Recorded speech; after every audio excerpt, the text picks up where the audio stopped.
Chapter 1.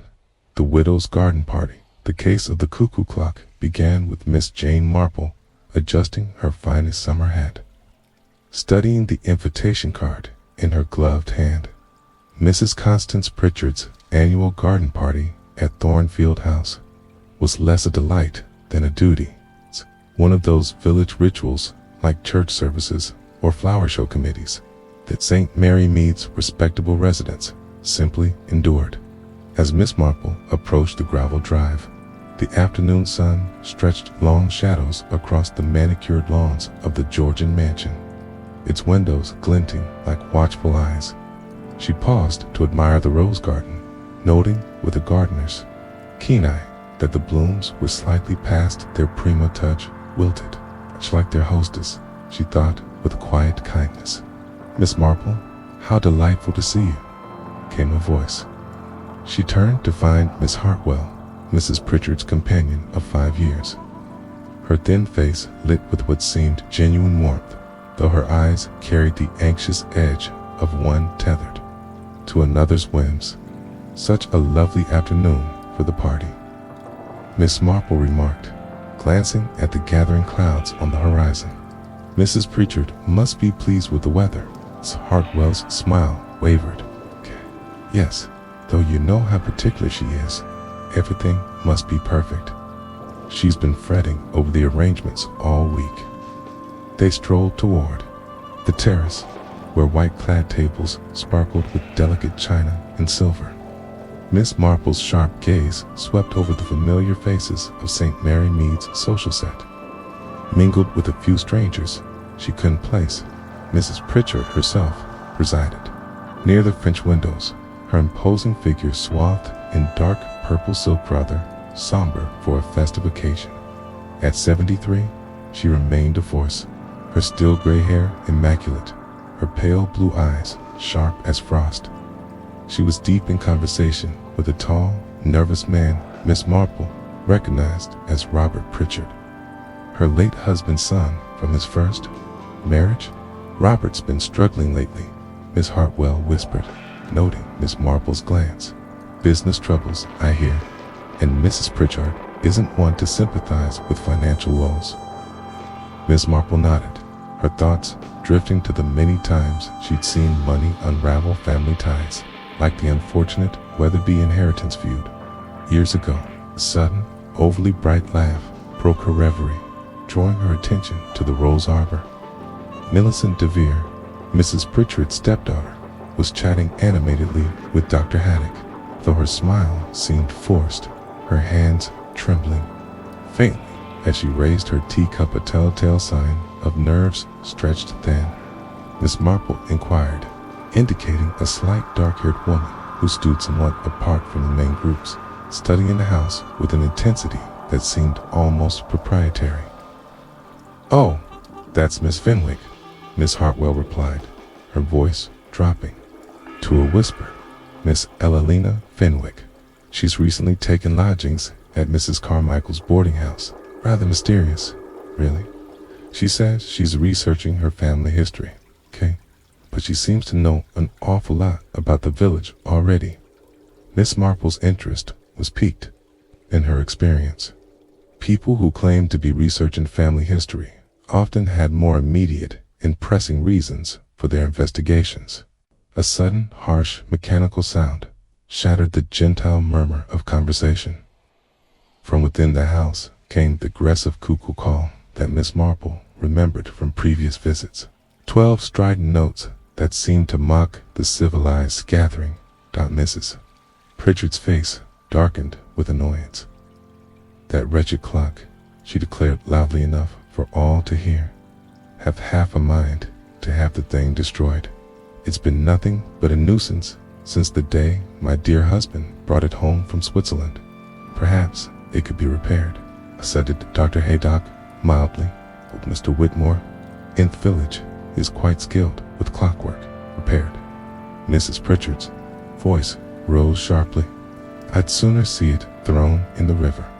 There are some things in this world that are better off broken, Doctor. Some things that serve no purpose but to remind us of past mistakes." An uncomfortable silence fell over the gathering. Miss Marple noticed how Miss Phoenix's attention had sharpened. At these words, her dark eyes fixed on Mrs. Pritchard with an expression that was difficult to read. "Now, Mother," Robert Pritchard said nervously, "surely there's no need to be so dramatic about a clock." Mrs. Pritchard turned on him with surprising venom. "Don't you dare call me mother, young man. I am not your mother, and never shall be. Your father may have chosen to burden me with this ungrateful offspring, but that doesn't make us family." Cruelty in her voice was unmistakable, and Miss Marple saw Robert's face flush with embarrassment and anger. Millicent had gone quite pale, her teacup rattling against its saucer. "People seem to forget," Mrs. Pritchard continued, her voice carrying clearly across the terrace, "that gratitude is a virtue.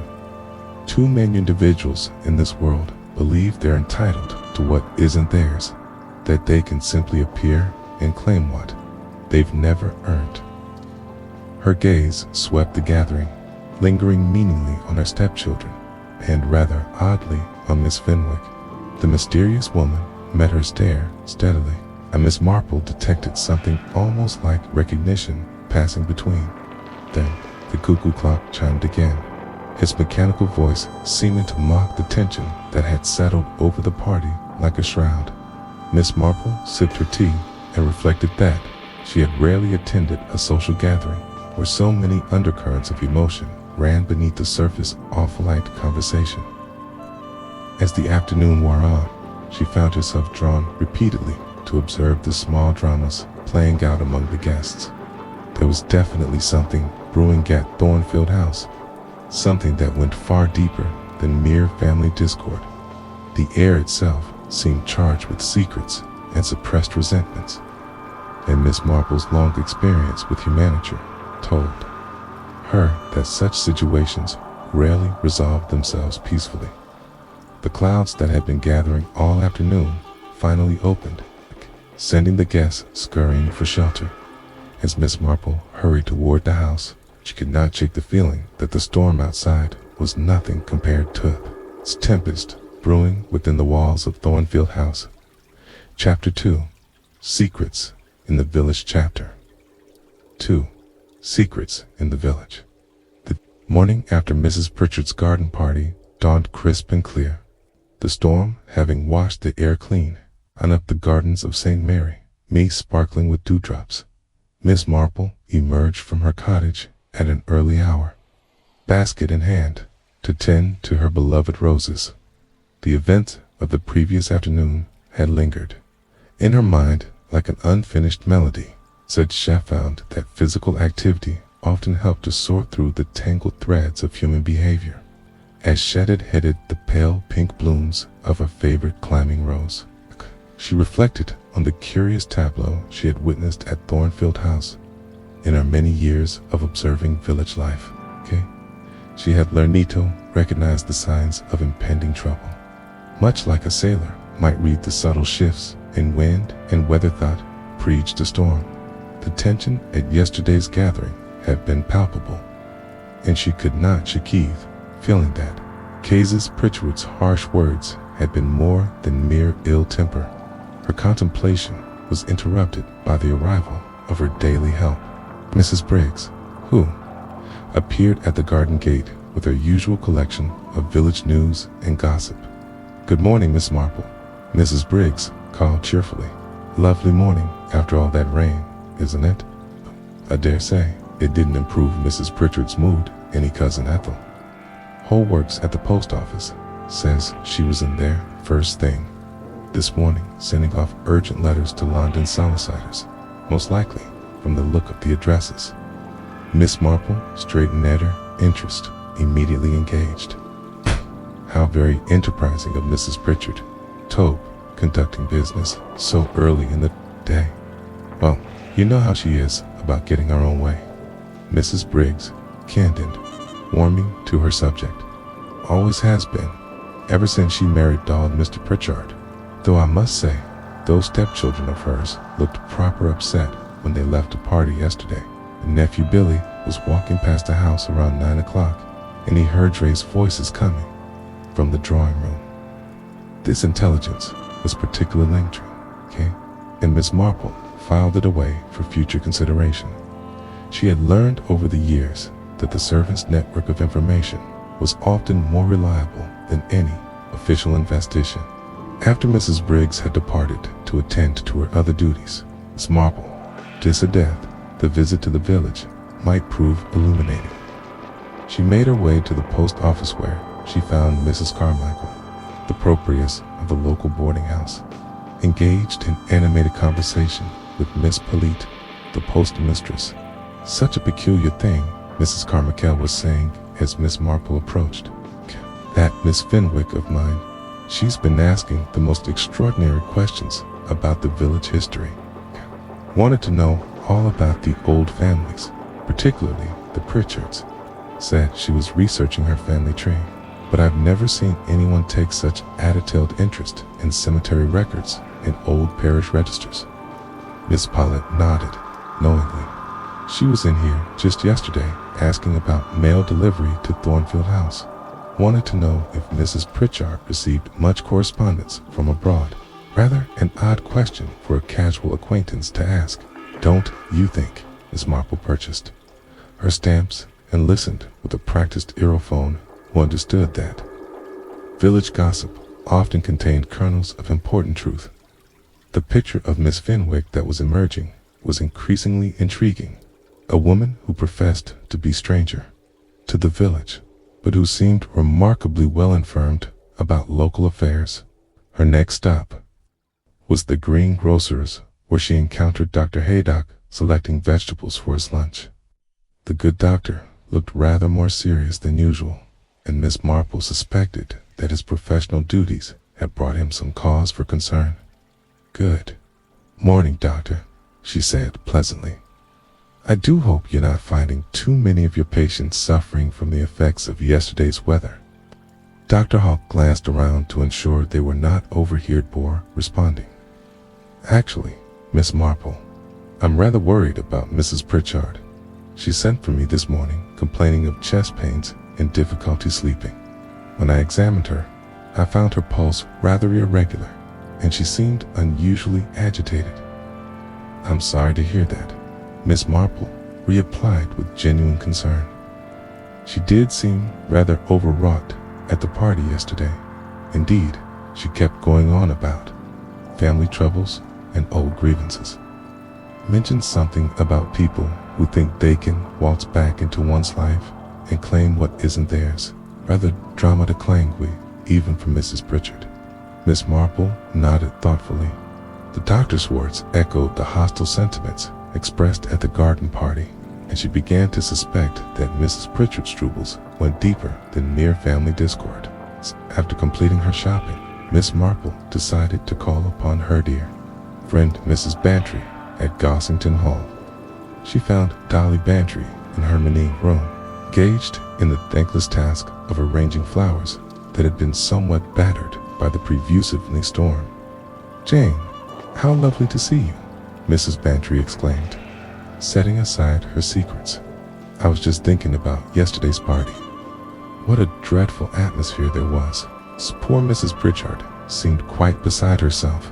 It was rather uncomfortable," Miss Marple agreed, settling into the comfortable chintz armchair that had become her customary seat during these visits. "I couldn't help but notice how upset the familiar part to be. My dear, you've heard about the financial difficulties, haven't you?" Mrs. Bantry lowered her voice conspiratorially. "Robert Pritchard has been gambling rather heavily from what I understand. Lost quite a substantial sum at some club in London. And as for poor Millicent, her husband's medical bills are mounting dreadfully. The nursing home fees alone are quite ruinous." Miss Marple absorbed this information with interest. Financial desperation had been the motive for many a family tragedy, as she well knew from her years of observing human nature. "And what do you make of the mysterious Miss Fenwick?" she inquired. Mrs. Bantry's expression grew thoughtful. "Rather an odd creature, isn't she?" She seems to know a great deal about the village for someone who's only recently arrived. Yesterday, she was asking me about the old days when the Pritchards were more prominent in local society. Wanted to know about Mr. Pritchard's first wife and whether there had been any other children in the family. How very curious, Miss Marple observed. One would think that sort of information would be readily available from official records. That's exactly what I thought. But when I mentioned the parish registers, she became quite evasive. Said she preferred to hear about the family from people who had actually known them. Miss Marple sipped her tea and reflected on this latest piece of the puzzle. In her experience, people who avoided official records often had compelling reasons for doing so. The image of Miss Fenwick was becoming increasingly complex, and she began to suspect that the woman's interest in the Pritchard family history was far from academic. As she walked home through the village lanes, Miss Marple found herself thinking about the patterns of human behavior that she had observed over the years. There was something about the dynamic at Thornfield House that reminded her of other family situations she had encountered. Situations where long-buried secrets and old resentments had eventually erupted into violence. The afternoon sun was beginning to slant through the trees as she reached her cottage, and she paused to deadhead a few more roses before going inside. As she worked, she reflected on the various threads of information she had gathered during her morning's excursion. Separately, each piece of gossip, like Chapter 3, the cuckoo's warning seemed insignificant, but together they formed a pattern that made her increasingly uneasy. She had learned to trust her instincts about such matters, and her instincts told her that trouble was brewing at Thornfield House, trouble that might well prove more serious than mere family discord. Chapter 3, the cuckoo's warning. The third day following Mrs. Pritchard's garden party began, much like any other in St. Mary Mead, with the gentle sounds of village life filtering through Miss Marple's open windows. She had risen early, as was her custom, and, after attending to her correspondence over breakfast, decided that a walk to the church would provide both spiritual refreshment and an opportunity to observe the daily Rithsith village life. The morning air was particularly crisp, carrying with it the scent of late summer roses and the faint smell of wood smoke from cottage chimneys. Miss Marple made her way along the familiar path that wound between the ancient yew trees, her steps unhurried but purposeful. She had always found that the churchyard provided an excellent vantage point for observing the comings and goings of the village, and this morning proved no exception. As she approached the lych gate, she became aware of raised voice coming from the shadow of the church wall. Instinctively, she paused behind a particularly substantial yew tree, not from any desire to eavesdrop, but rather from the natural caution that comes with age and experience. You cannot simply appear after all these years and expect. The voice was unmistakably Mrs. Pritchard's, though it carried a note of strain that Miss Marple had not heard before. "I expect no thing," came the reply, spoken by someone whose voice she could not immediately place, "but I deserve breathing." The exchange was brief, and Miss Marple caught only fragments of what followed. Something about rightful claims and the truth coming out when she finally ventured around the yew tree. She saw Mrs. Pritchard walking rapidly toward the village, her usually composed demeanor distinctly ruffled. Of her companion, there was no sign, though Miss Marple thought she detected a figure disappearing through the far gate of the churchyard. Somewhat troubled by this encounter, Miss Marple continued on her way to the church, where she intended to arrange some flowers from her garden for the Sunday service. She found the vicar, Mr. Clement, in his study, but was surprised to discover that she was not his only visitor of the morning. "Miss Marple," the vicar said, rising from his desk, where he had been examining a large leather-bound volume, How delightful to see you. I was just showing Miss Fenwick some of our historical records. She's been most interested in tracing the local families. Miss Fenwick looked up from the parishioner register she had been studying, and Miss Marple noted that the woman appeared somewhat flustered at the interruption. "Good morning, Miss Marple," she said with a smile that seemed forced. "Hope you don't mind my taking up so much of Mr. Clement's valuable time." "Not at all," Miss Marple replied graciously. "How fascinating that you should be interested in our local history. Have all discovered anything particularly intriguing about your family connections?" For a moment, Miss Fenwick hesitated. And Miss Marple observed a flicker of something, caution perhaps, or even guilt, cross her features. "Oh, you know how these things are," she said eventually. "Family trees can be terribly complicated, especially when records are incomplete." Mr. Clement nodded sympathetically. "Indeed, Miss Fenwick has been particularly interested in the Pritchard family genealogy. Apparently, she believes there may be some connection through her maternal line. Its intelligence was most illuminating, and Miss Marple filed it away for future reconsideration. After Miss Fenwick had departed with profuse thanks for the vicar's assistance, Miss Marple lingered to arrange her flowers and to engage Mr. Clement in what appeared to be casual conversation about the village's older families. Later that morning, Miss Marple found herself in the village high street, where she encountered Mr. Whitmore emerging from the small clock repair shop. The elderly craftsman had been tending to the timepieces of St. Mary Mead for more than 40 years, and high expertise was sought after throughout the county. "Good morning, Mr. Whitmore," she greeted him warmly. "I do hope business is prospering." "Tolerably well, Miss Marple." "Tolerably well," he replied, though his expression suggested something was troubling him. "Though, I must say, I've had some rather odd requests lately. Just yesterday, someone was asking me all manner of detailed questions about cuckoo clocks, how they work, how they might be repaired, whether the mechanism could be altered in any particular way." Miss Marple's interest was immediately aroused. "How very curious. Was it someone from the village?" Mr. Whitmore scratched his grizzled head thoughtfully. "Well, that's just the thing, Miss Marple. The person seemed to know quite a bit about clockwork already, more than your average customer, but asked very specific questions about timing mechanisms and whether certain modifications could be made without detection." This conversation left Miss Marple with much to ponder, and she decided that a social call upon Mrs. Pritchard might prove enlightening.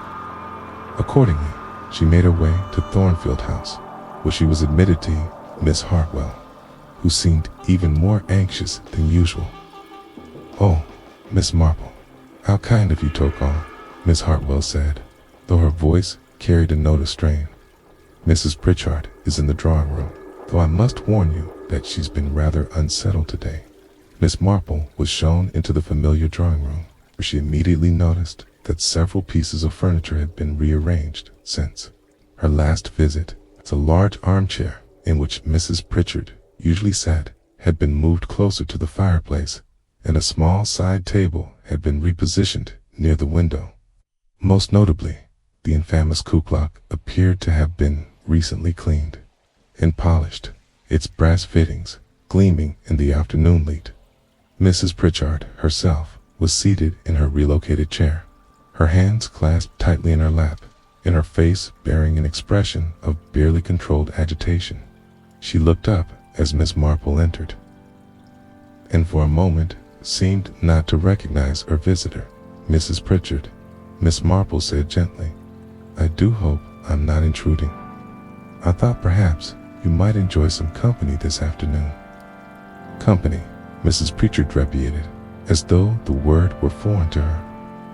"Yes, I suppose one can never ascertain who might call unexpectedly these days. People from the past have a way of reappearing when one least expects them." Miss Marple settled herself in the chair opposite her hostess and accepted the tea that Miss Hartwell nervously provided as they conversed.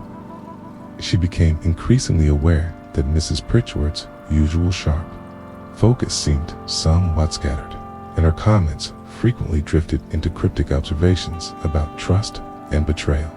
"You know, Miss Marple," Mrs. Pritchard said suddenly, pale eyes fixing on her guest with unexpected intensity. "Old sins cast long shadows. One thinks that the past is buried and forgotten, but it has a way of refusing to stay dead." Cuckoo clock chose that moment, to announce the hour with its mechanical call, and Miss Marple observed how Mrs. Pritchard's face tightened with what appeared to be more than mere annoyance. "I've had that wretched thing seen to," Mrs. Pritchard said, noting the direction of Miss Marple's gaze. "Someone suggested that proper maintenance might improve its behavior, though I rather doubt anything can cure its fundamental malevolence." Miss Marple prepared to take her leave. She reflected on the strange indifference that seemed to be flowing through the peaceful village of St. Maureen.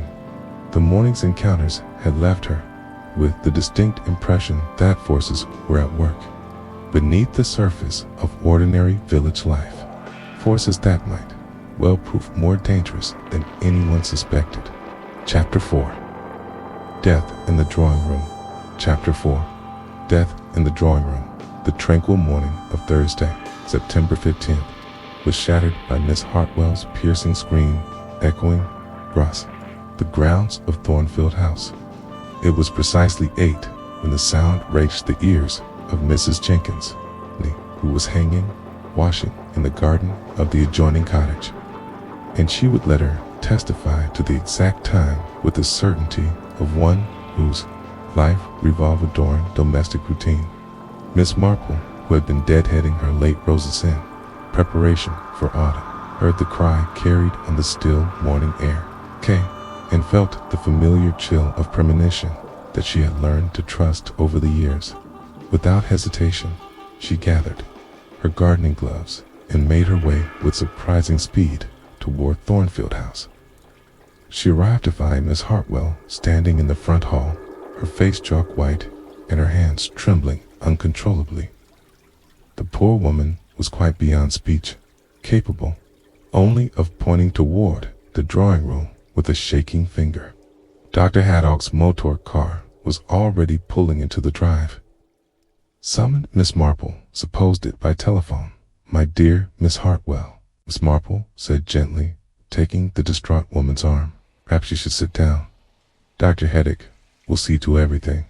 Now." The doctor emerged from the drawing room some minutes later, his usually cheerful countenance grave with professionalism. He approached the two women with the measured steps of one bearing unwelcome news. "I'm afraid Mrs. Pritchard has passed away," he announced quietly. It appears to have been quite peaceful. Heart failure, from all appearances. Teal was found in her chair with a book in her lap, as though she had simply fallen asleep while reading. Miss Hartwell echoed through the halls, and Miss Marple guided her to a chair while Dr. Haddock attended to the necessary formalities. It was not until some time later, when the initial shock had subsided and the official procedures were underway, that Miss Marple found an opportunity to observe the scene of Mrs. Dodden Pritchard's single quotes as death. The drawing room presented a picture of serene domesticity. Mrs. Pritchard sat in her favorite armchair, her reading spectacles still perched on her nose, and a volume of poetry open in her lap. Her expression was one of complete tranquility, as though death had come as a gentle friend rather than an unwelcome visitor. Yet something about the scene struck Miss Marple as not quite right, though she could not immediately identify the source of her unease. She moved slowly around the room, her experienced eye taking in every detail, with the thoroughness that had served her well in past observations of humane behavior. The armchair, she noticed, was positioned differently than it had be entering her visit just 2 days earlier. It had been moved several feet closer to her window, though she could not immediately discern any reason for this alteration. The small side table that usually held Mrs. Pritchard's reading materials had also been repositioned, towel standing at an awkward angle that seemed to serve no practical purpose. Most curious of all was the cuckoo clock, which hung silent and motionless on the wall. Miss Marple distinctly remembered hearing it chime during her recent visit. Yet now, its mechanism appeared to have ceased functioning. The hands were frozen at 20 minutes 12, and no amount of gentle submission revealed any obvious cause for its sudden failure as she moved closer to Mrs. Pritchard's chair. Miss Marple became aware of a faint, sweet odor that seemed oddly out of place in the familiar room. It was subtle, almost imperceptible. It reminded her of something she could not quite place, a scent that seemed to hint at bitter almonds. Though there were no such items visible in the room, Dr. Haddock completed his examination and arranged for the removal of Mrs. Pritchard's body, while Miss Hartwell, somewhat recovered from her initial shock, began the melancholy task of notifying the family. The stepchildren arrived within hours, Robert appearing haggarded and nervous, while Millicent seemed genuinely disturbed by the news. The funeral arrangements were made with a surprising speed, perhaps reflecting Mrs. Dot Pritchard's own preference for efficiency in all matters. Service was scheduled for the following Monday at St. Mary Mass Parish Church, with the reading of the will to follow on Tuesday at the offices of Messrs. Patone and Associates in the nearby market town. Miss Marple attended the funeral, as did most of the village, for Mrs. Pritchard had been a prominent figure in local society. Despite her difficult temperament, the church was filled with a subdued murmur of Moors dressed in appropriate black, and the service proceeded with the solemn dignity befitting such occasions. Mr. Clement Telefard, a tactful eulogy, had managed to speak kindly of Mrs. Pritchard's contributions to village life, while avoiding any reference to her more challenging personal qualities. The hymns were sung with suitable reverence, and the prayers offered with genuine sincerity. It was during the final prayer that the incident occurred, which would later prove so significant. As the congregation stood with bowed heads, the silence was suddenly broken by the familiar mechanical sound of a cuckoo clock. 12 clear, strident notes rang out across the church, causing a visible luster among the Moors. The sound seemed to come from nowhere. Chapter 1. The Widow's Garden Party. The case of the cuckoo clock began with Miss Jane Marple adjusting her finest summer hat, studying the invitation card in her gloved hand. Mrs. Constance Pritchard's annual garden party at Thornfield House was less a delight than a duty, one of those village rituals like church services or flower show committees that St. Mary Mead's respectable residents simply endured. As Miss Marple approached the gravel drive, the afternoon sun stretched long shadows across the manicured lawns of the Georgian mansion, its windows glinting like watchful eyes. She paused to admire the rose garden, noting with the gardener's keen eye that the blooms were slightly past their primal touch, wilted. Much like their hostess, she thought with quiet kindness. "Miss Marple, how delightful to see you," came a voice. She turned to find Miss Hartwell, Mrs. Pritchard's companion of 5 years. Her thin face lit with what seemed genuine warmth, though her eyes carried the anxious edge of one tethered to another's whims. "Such a lovely afternoon for the party," Miss Marple remarked, glancing at the gathering clouds on the horizon. "Mrs. Pritchard must be pleased with the weather." Miss Hartwell's smile wavered. "Oh yes, though you know how particular she is, everything must be perfect. She's been fretting over the arrangements all week." Strolled toward the terrace, or white-clad tables sparkled with delicate china and silver. Miss Marple's sharp gaze swept over the familiar faces of St. Mary Mead's social set. Mingled with a few strangers she couldn't place, Mrs. Pritchard herself presided. Near the French windows, her imposing figure swathed in dark purple silk rather, somber for a festive occasion. At 73, she remained a force, her steel gray hair immaculate, her pale blue eyes sharp as frost. She was deep in conversation with a tall, nervous man Miss Marple recognized as Robert Pritchard, her late husband's son from his first marriage. "Robert's been struggling lately," Miss Hartwell whispered, noting Miss Marple's glance. "Business troubles, I hear, and Mrs. Pritchard isn't one to sympathize with financial woes." Miss Marple nodded, her thoughts drifting to the many times she'd seen money unravel family ties, like the unfortunate Weatherby inheritance feud years ago. A sudden, overly bright laugh broke her reverie, drawing her attention to the rose arbor. Millicent DeVere, Mrs. Pritchard's stepdaughter, was chatting animatedly with Dr. Haddock, though her smile seemed forced, her hands trembling faintly. As she raised her teacup, a telltale sign of nerves stretched thin. Chapter 4.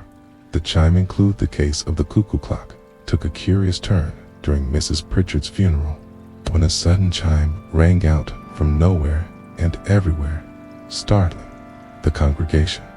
Heads turned toward the church tower, but its clock showed a different time entirely. Miss Marple watched the crowd closely. Robert Pritchard flinched visibly, while Millicent DeVere seemed to shrink, as if wishing to vanish. Notably absent was Miss Fenwick, a village historian whose research has stirred much local chatter. Mrs. Carmichael, when asked after the service, said her lodger had left early that morning on urgent business, with no word on her return. Dr. Haddock, questioned about the strange chime, could only suggest that old buildings sometimes played tricks with sound. But Miss Marple sensed more than coincidence at work, lingering in her pew as the congregation filed out. Miss Marple pondered the odd details surrounding Mrs. Pritchard's death. The serene drawing room scene, the rearranged furniture, the stopped clock, and now this mysterious chime. Each seemed trivial alone, but together they wove a pattern her keen instincts urged her to unravel. As she walked home under a darkening sky, the first evening stars twinkling, sleep eluded her, her mind gripped by the certainty that Mrs. Pritchard's death was no natural passing. Chapter 5. The inspector's doubts. The quiet after Mrs. Pritchard's funeral shattered on Wednesday morning when Inspector Slack's official car rolled up to Thornfield House. Village gossip spread swiftly, and by midday, St. Mary Mead buzzed with news. The post-mortem had uncovered something unnatural about the widow's death. Dr. Haddock, calling on Miss Marple after lunch, confirmed it with a troubled look. "I'm deeply disturbed, Miss Marple," he said, his hands trembling as he accepted her offered tea. The pathologist found traces of a plant alkaloid in Mrs. Pritchard's system, enough to cause cardiac arrest in someone her age. "How shocking," Miss Marple replied, though her calm tone hinted she was less surprised than others might be. "I suppose Inspector Slack will investigate thoroughly." Dr. Haddock nodded grimly. "He's already questioning the household and family. It'll be an unpleasant affair for everyone." As Miss Marple went about her afternoon, the revelation of poison clarified her unease about the drawing room's faint, sweet scent. Her years in village life taught her that such subtle methods often pointed to a patient killer, intimately familiar with their victims' habits. That evening, Miss Hartwell arrived at Miss Marple's cottage in distress, her usual composure undone by tears. "Oh, Miss Marple," she said, sinking into a chair. "I don't know what to think or whom to trust." The inspector's questions where dreadful I fear. I've cast suspicion on the innocent. You told the truth as you knew it, Miss. Marple soothed. That's all anyone can ask. Miss Hartwell dabbed her eyes. The inspector pressed me about Mrs. Pritchard's fears. She'd confided she thought someone wished her harm, saying old secrets demand payment. She'd received threatening messages. This was a revelation, and Miss Marple urged her to go on. She was convinced someone from her past had returned to settle scores. Miss Hartwell continued.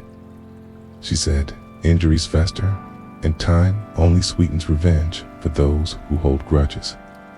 The next day, the reading of Mrs. Pritchard's will sent shockwaves through the village. Mrs. Bantry, meeting Millicent DeVary afterward, relayed the details with barely contained excitement. Jane, you won't believe it. The estate, nearly all of it went to an Ellen Fenwick. It's called Mrs. Pritchard's beloved niece. The stepchildren got mere tokens, barely enough to cover their debts. Miss Marple raised an eyebrow, and the family's reaction. Robert was thunderstruck. Mrs. Bantry said he'd banked on the inheritance to clear his gambling debts. Millicent was composed, but devastated her husband's nursing home fees are crippling. Inspector Slack pursued the case with his usual doggedness, though Miss Marple noted his methods lacked nuance. Village whispers revealed weaknesses in the stepchildren's alibis. Robert claimed he was at his London club the evening of the death, but the porter only confirmed his presence until after dinner. Leaving time for a late train to St. Mary Mead, Millicent had visited her husband's nursing home that afternoon, but her evening hours were unaccounted for, and the facility was just an hour's drive away. Most curiously, Miss Fenwick remained absent. Her lodgings at Mrs. Carmichael's empty, with the estate solicitors unable to reach their primary beneficiary. Sensing the investigation needed a subtler touch, Miss Marple began her own inquiries. She visited Mr. Whitmore's clock repair shop, hoping to probe the odd questions about cuckoo clocks. The elderly craftsman, surrounded by ticking timepieces, greeted her warmly, though anxiety shadowed his eyes. Troubling times for our village, Miss Marple, he said, setting aside a delicate mechanism. Indeed, Mr. Whitmore, she agreed. I've been thinking about those peculiar questions you mentioned about cuckoo clocks. Any further details? His face grew thoughtful. A person was very curious about timing mechanisms, whether a clock could be set to release something at a specific moment. Odd, when you think about it. It's most peculiar, Miss Marple murmured. And were they knowledgeable about clocks? Yes, he replied. Knew more than most about springs and escapements. Asked technical questions about modifying mechanisms without leaving traces. As Miss Marple walked home through the gathering dusk, Mr. Whitmore's words deepened the mystery. Each tick of the case is clockwork, drawing her closer to the truth. Chapter 6. Village parallels the emerging picture pointed to a methodical and knowledgeable killer. Someone who had orchestrated Mrs. Pritchard's death with meticulous care and technical expertise. The blend of botanical poison and mechanical precision suggested a perpetrator of rare sophistication, adept in both the science of murder and the art of misdirection. The puzzle pieces were forming a pattern, though the full image remained tantalizingly out of reach. Yet Miss Marple's long experience had taught her that patience and keen observation would, in time, unveil the truth, no matter how cleverly. It was hidden. Miss Marple's chance to share her insights with Inspector Slack came sooner than anticipated. On Friday morning, the inspector, stalled in his official investigation, peered at her cottage with the weary air of a man who had run out of conventional leads. Miss Marple, he said, accepting her offer of tea with uncharacteristic humility. I understand you've been taking an interest in the Thornfield House affair. Dr. Thed suggested your local knowledge might be useful. Miss Marple settled into her favorite chair, her mild expression belying the sharp observations too. "Come, it reminds me of a case I encountered years ago in Little Wickham," she began thoughtfully, "involving family secrets and someone who returned from the past with vengeance in mind." Inspector Slack leaned forward, intrigued. "Go on, Kay." That instant, Miss Marple continued, her knitting needles clicking softly. "A young woman, cast out by her family in disgrace, returned 20 years later under a false identity. She had spent years researching the family's affairs, planning her revenge not for financial gain, but to inflict the same pain and humiliation she had endured." The inspector frowned. "You think this Miss Fenwick might be operating under false pretenses?" "I think, Inspector," Miss Marple replied gently, "that Miss Elenina Fenwick may not be who she claims to be at all. It might be worth verifying her identity more thoroughly." This suggestion prompted Inspector Slack to enlist his London colleagues, and by that afternoon, startling information emerged. The real Elenina Fenwick, Mrs. Pritchard's legitimate niece, had died of influenza in Toronto 20 years earlier. The death certificate obtained from Canadian authorities confirmed she had never married and left no descendants. Armed with this revelation, Inspector Slack returned to Miss Marple with newfound respect. "You were right about the identity question," he admitted. "But if this woman isn't Elenina Fenwick, who is she?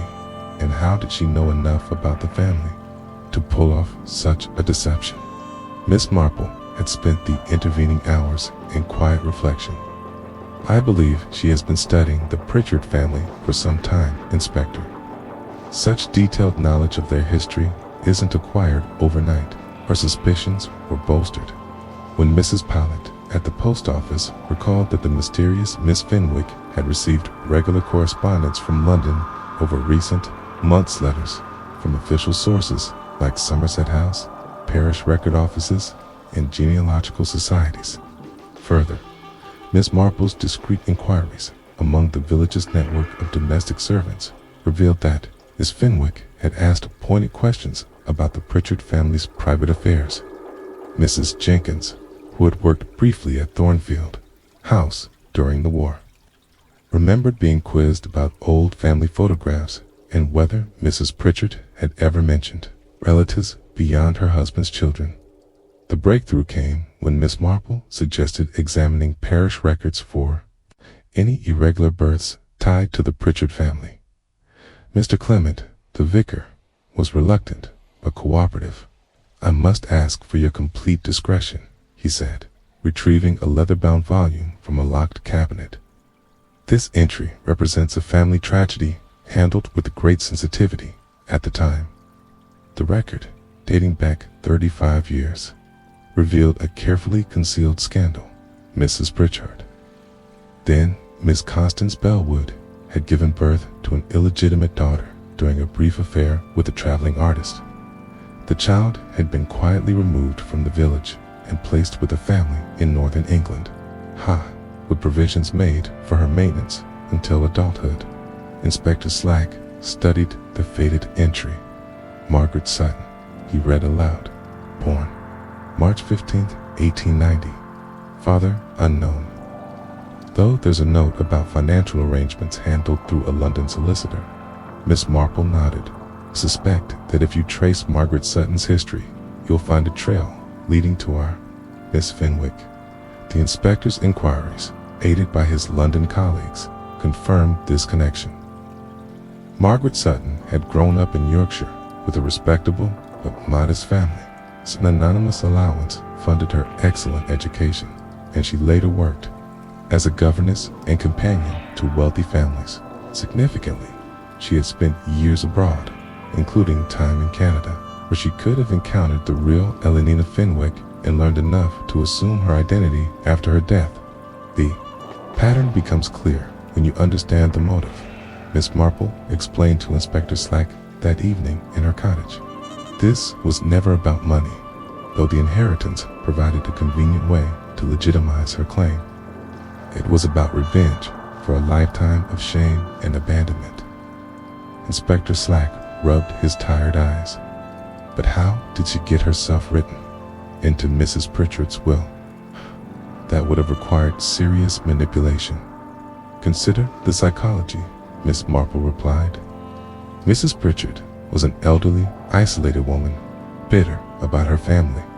The arrival of a charming niece who showed genuine interest in her welfare would have been irresistible, especially if she subtly stirred memories of past guilt over abandoned family obligations.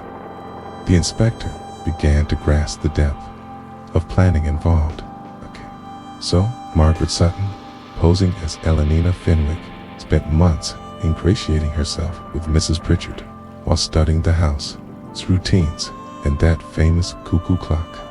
Miss Marple's needles maintained their steady rhythm. Human nature is predictable in certain circumstances, Inspector. A woman who grew up wondering about the mother who abandoned her would naturally seek both understanding and retribution. The tragedy is that revenge rarely brings the satisfaction one hopes for. As evening shadows stretched across the cottage garden, Miss Marple reflected on the bitter irony.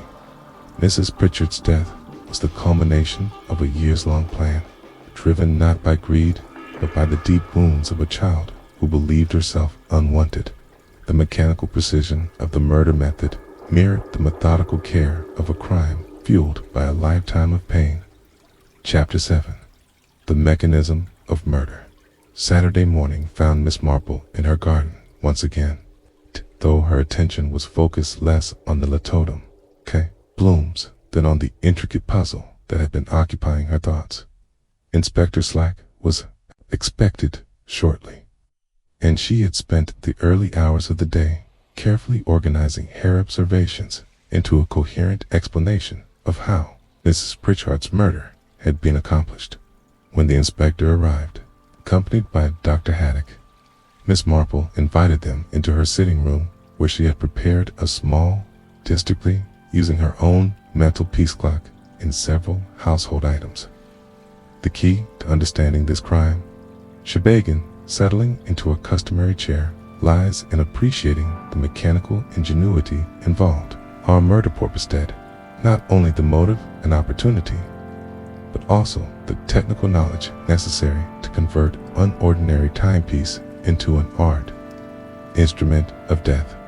Inspector Slack examined the items Miss Marple had arranged on the table.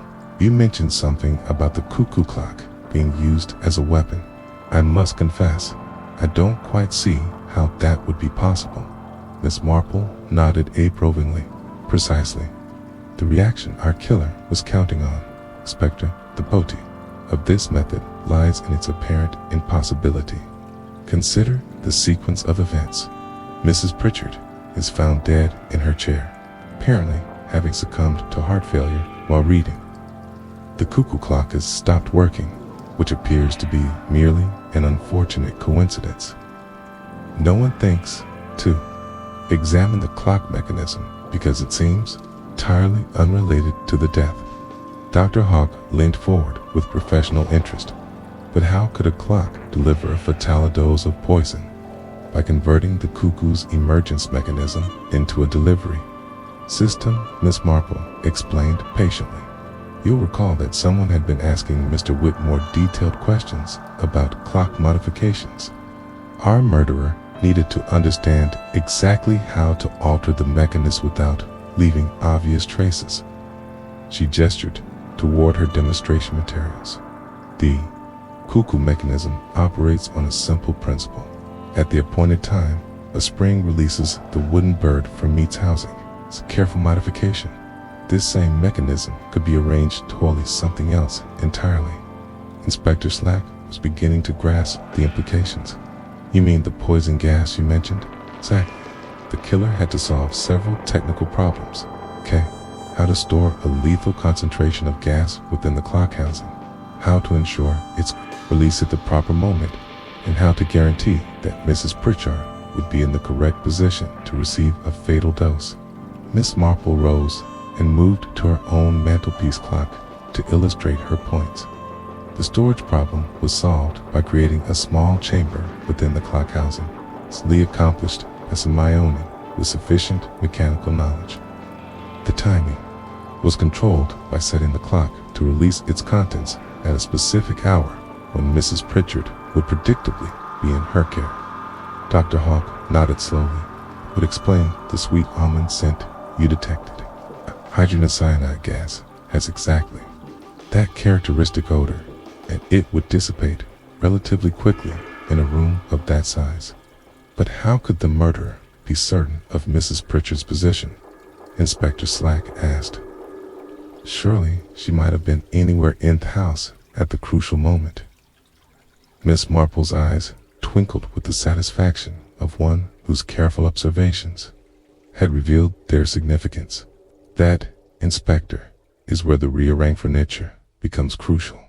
When I visited Thornfield House after Mrs. Pritchard's death, I noticed immediately her chair had been moved closer to the window and the side table repositioned at an awkward angle. Shep out to allow this information to sink in before continuing. Our killer had studied Mrs. Pritchard's habits very carefully. Every evening at 8, she would settle into her chair to read for precisely 1 hour before retiring. The murderers simply needed to ensure that the chair was positioned within the effective range of the gas when it was released. Inspector Slack was making rapid notes, and the furniture was moved during Thekela's last visit to the house. Almost certainly, Miss Fenwick, or their Margaret Sutton, had established herself as a welcome visitor who could move freely about the house. A few subtle adjustments to the furniture arrangement, ostensibly to improve the lighting for reading, some similar domestic concern, would have aroused no suspicion whatever. Dr. Haddock had been considering the medical aspects of the crime. The beauty of this method is its reliability. Hydrogen cyanide is rapidly fatal in sufficient concentration, and these symptoms would closely mimic those of natural heart failure, particularly in an elderly person with existing cardiac issues. Marple nodded gravely, precisely why this method washes in. The killer needed Mrs. Pritchard's death to appear natural, at least initially. The poison would be absorbed by the victim's system, but in the absence of suspicious circumstances, cursory medical examination might well conclude that heart failure was the cause of death. Inspector Slack looked up from his notes. Something went wrong with the mechanism during the funeral service. The clock chimed when that wasn't supposed to. Yes, that was indeed an unintended consequence, Miss Marple agreed. The killer's modifications to the clock mechanism created an instability in its operation. The same alterations that allowed for the gas release also affected the clock's normal timekeeping function. Mean during the funeral was actually the mechanism attempting to complete its modified cycle. She moved to the window and gazed out at her garden, where the last roses of the season were clinging to their stems despite the advancing cold. I suspect our murderer was as surprised as anyone by that untimely chiming. It was, in fact, the first indication that the clock had been tampered with, though no one recognized it as such at the time. Dr. Haddock was still working through the technical details. The stopped clock at 20 minutes 12 was that significant? Very much so, Miss Marple replied. The mechanism seized at the moment of the gas release, unable to continue its normal operation after being modified so extensively. The killer had probably hoped that the clock would continue running normally, making the connection between the timepiece and the murder even less obvious. Inspector Slack gathered his notes and prepared to leave. This gives us a clear picture of how the crime was committed, but we still need to locate Margaret Sutton. She seems to have vanished completely as Marple returned to her chair and picked up her knitting, her needles resuming their gentle rhythm. I rather think, Inspector, that our murderess has not gone as far as you might suppose. Someone who has, planned so meticulously for so long, would not simply flee without ensuring that her revenge was complete. The afternoon shadows were linked in Inga's miss. Marple reflected on the cold precision with which the crime had been executed.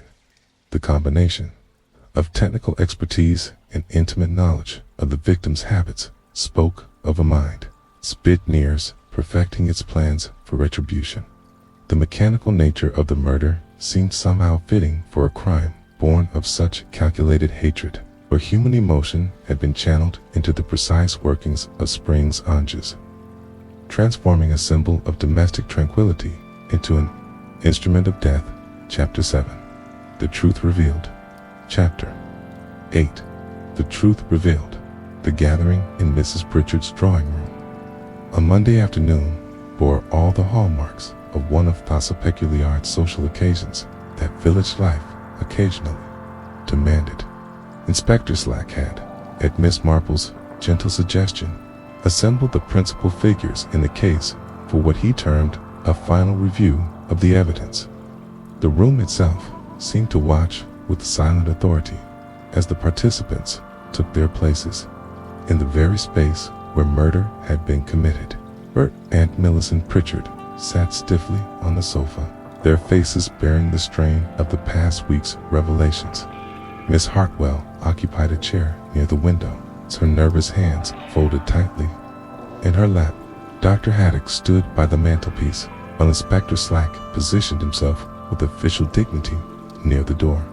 Miss Marple had chosen the chair that Mrs. Pritchard herself had favored, though she had quietly arranged for it to be moved back to its original position, well away from the fatal cuckoo clock that still hung motionless on the wall. "I have asked you all here," Miss Marple began in her gentle voice, "because I believe it is time for the complete truth to be revealed. We have learned a great deal about the method of Mrs. Pritchard's murder, but there remains one crucial element that has yet to be addressed." She paused, her mild blue eyes surveying the assembled company with the patient attention of one who had spent a lot of time observing human nature. "The person responsible for this crime is not, as we initially supposed it, a stranger to our village. Indeed, she has been among us for several months, carefully preparing her revenge under an assumed identity." Inspector Slack stepped forward. "Miss Marple, we've established that the real Elenina Fenwick died years ago in Canada. The woman who used that name has disappeared completely. But I don't think she has disappeared at all," Miss Marple reapplied with quiet certainty. "I believe she has simply resumed her true identity, confident that her plan has succeeded and that she is beyond suspicion." The drawing room door opened at that moment. Mrs. Carmichael entered, escorting a slight, dark-haired woman. Everyone except Miss Marple seemed surprised to see. "Miss Hartwell," Miss Marple said gently, "or should I say, Miss Margaret Sutton." The woman who had been known to them as Mrs. Pritchard's devoted companion stood frozen in the doorway, her face cycling through a series of emotions: shock, calculation, and finally a kind of desperate defiance. "I don't know what you mean," she said, but her voice lacked conviction. Miss Marple rose from her chair and moved closer to the woman who had deceived them all so completely. "My dear, I'm afraid the game is quite over. You see, I realized yesterday that we had been looking for Elenina Fenwick in all the wrong places. The woman who had insinuated herself into this household, who had intimate knowledge of Mrs. Pritchard's habits and access to her daily routine, was not a recent arrival at all." The facade began to crumble as Miss Marple continued her gentle exposition. "You've been planning this revenge for years, hadn't you? First, you established yourself as Miss Hartwell, the perfect companion, devoted, unobtrusive, trusted. Then, when the time was right, you created the fiction of Elenina Fenwick to provide yourself with a motive that would point suspicion away from the household." Inspector Slack was staring at the woman with dawning comprehension. "You mean she's been here all along, playing both parts?" "Indeed, Miss Marple confirmed. It was quite ingenious, really, Miss Hartwell. She had complete access to the house and could observe Mrs. Pritchard's routines. As Elenina Fenwick, she could conduct research into the family history and arrange for the will to be changed. The two identities supported each other perfectly. Margaret Sutton's composure, finally, shattered. She deserved to die, she said, her voice rising with years of suppressed fury. Do you know what it's like to grow up believing your own mother threw you away like rubbish? To discover Thatch was living in comfort while you struggled to make your way in the world. Miss Marple's expression softened with genuine sympathy. I can imagine the pain you must have felt, my dear. But surely you must see that this was not the answer, wasn't it? Margaret's laugh was bitter. She spent her whole life making others feel worthless and unwanted. I simply gave her a taste of her own medicine. The inheritance scheme was perfect. She actually believed she was leaving everything to her precious niece one. All along, she was ensuring that her despised stepchildren would get nothing. Dr. Haydock stepped forward. But why go to such elaborate lengths? Why not simply confront her with the truth? Because, Margaret replied with cold precision, I wanted her to die, knowing that she had been deceived just as I had been deceived all my life. I wanted her final act to be one of cruelty toward Robert and Millicent, so that she would go to her grave. Having learned nothing about love or forgiveness, Inspector Slack moved to place the woman under arrest. But Miss Marple raised a gentle hand to stay him for a moment. Margaret, she said quietly, you achieved your revenge, but at what cost? You have destroyed not only Mrs. Pritchard's life, but your own as well.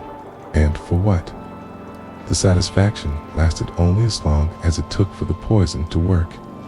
Margaret Sutton's defiance finale collapsed entirely, and she began to weep with the helpless grief of a child who had spent 35 years nursing her wounds in solitude.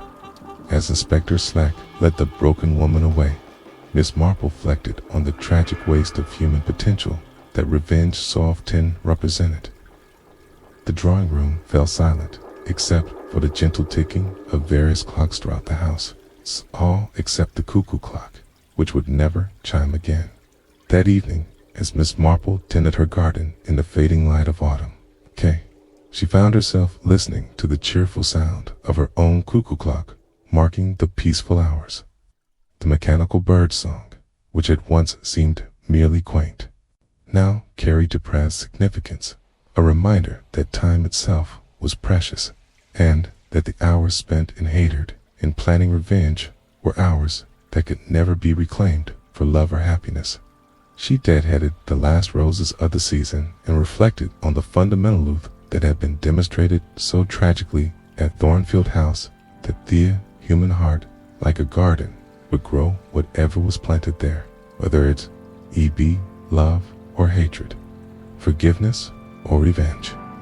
The choice, as always, belonged Ghetto, the gardener. Thanks for joining us for the case of the cuckoo clock. If you enjoyed this intricate tale of family secrets and mechanical murder, don't forget to hit subscribe for more mysteries.